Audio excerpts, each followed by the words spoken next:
what we know is that all millionaires register to vote. And so do we want millionaires to be voting and choosing candidates, or do we want individuals that represent their neighborhood and their beliefs?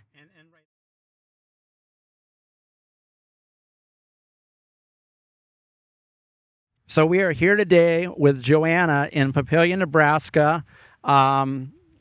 We just finished having a naturalization ceremony, swore in 29, we have 29 U.S. citizens in America. Woohoo! And you are with the League of Women Voters, and I'm going to give you the microphone, the platform to share anything that you want, especially being, I think we're 49 days away from the 2024 presidential election. Sure. So take it away. All right. Thank you for this opportunity. League of Women Voters of Greater Omaha, I have belonged to for 45 years. And the reason I do it... It doesn't look like it. The reason I do it is because people need to be informed about the candidates, and people need help registering to vote. And that's just something we specialize in.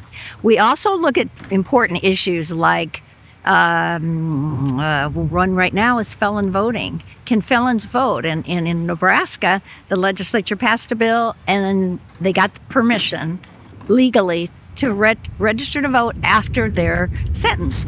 But our Nebraska Supreme Court decided, no, we're going to take that away 2 days before the registration started. So our organization does look for and promote any kind of effective voting. We stop voter suppression. We work against it. We were against voter ID in the state. But we do whatever we can to be the voice of democracy. We do a voter's guide, and You were telling me about that off camera.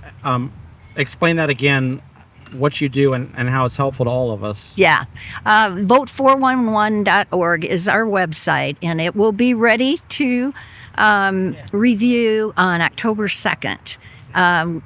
When the candidates file for office, we send out a questionnaire depending on the issues that they believe in, or what that office stands for. So then they answer 2 to 3 questions. They send it back to us. We print it. We put it at the libraries, but we also have it on this vote411.org. And then you get the information from the candidate, not through ads. Okay. It's a great way. Some people just depend on it. I mean, we'll get calls from the election office and say, where is the guide? The people won't vote until they get the guide. And it's free. And it's free. Right. Yeah. Now, just to clarify, because right now we're here in Nebraska, but I hope, everybody across America, sees these videos. So if I was in Iowa or Kansas or New York or California, you are a nationwide organization. Right. Yes. So if people, when they go to your website, I guess there's a way they can drill down and say, okay, I want to know for Pennsylvania or Nebraska or Oregon or wherever. Yeah, use the vote411.org. We'll take you to every state. Okay. Now, do you have, for lack of a better term, chapters in all 50 states? Yes. Okay, and so every state should have this information you're telling me about? Right. Okay. Yes. Are there any other things that you would like to share real quick? Because I know you guys need to get out of here. Yeah.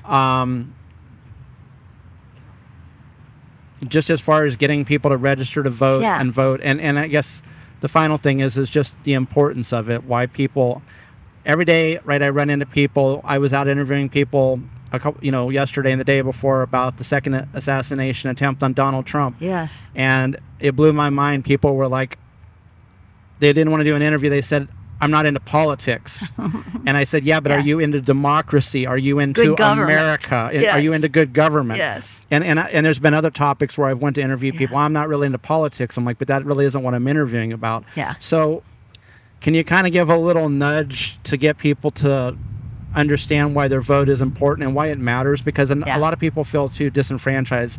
It's never going to change if I vote, so why bother? Yeah, I think that's we run into that. We go into the high schools and register kids, and some kids have that feeling, and it's usually passed down from families. What we know is that all millionaires register to vote. And so do we want millionaires to be voting and choosing candidates, or do we want individuals that represent their neighborhood and their beliefs? And if you're not a millionaire, the reality is we're a lot more impacted by what our government does, and most of us, need more help and protection and stuff than if you're Elon Musk or Jeff Bezos or somebody like that. Yeah. And so we need to stand up for ourselves. Yeah.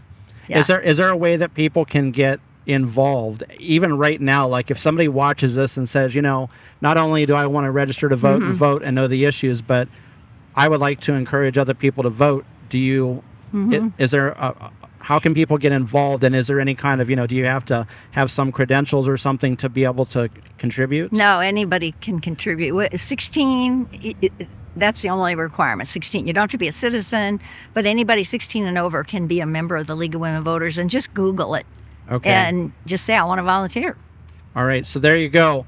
Thank you very much for your time. You're welcome. And I guess I don't have to tell you to vote. Awesome. Right? Oh, hey, one last. So yes. How many have you been to other naturalization ceremonies before? Yeah, we do them every month that Okay. are at the courthouse. All right. And, Yes. and since you've been involved with the League of Women Voters for how long again?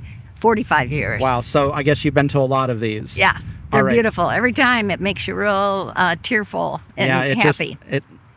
To me, this is my first one, and I just felt really pumped up, and it was like fist pumping, and I'm like, yeah, this is awesome. This is what it's about. Exactly.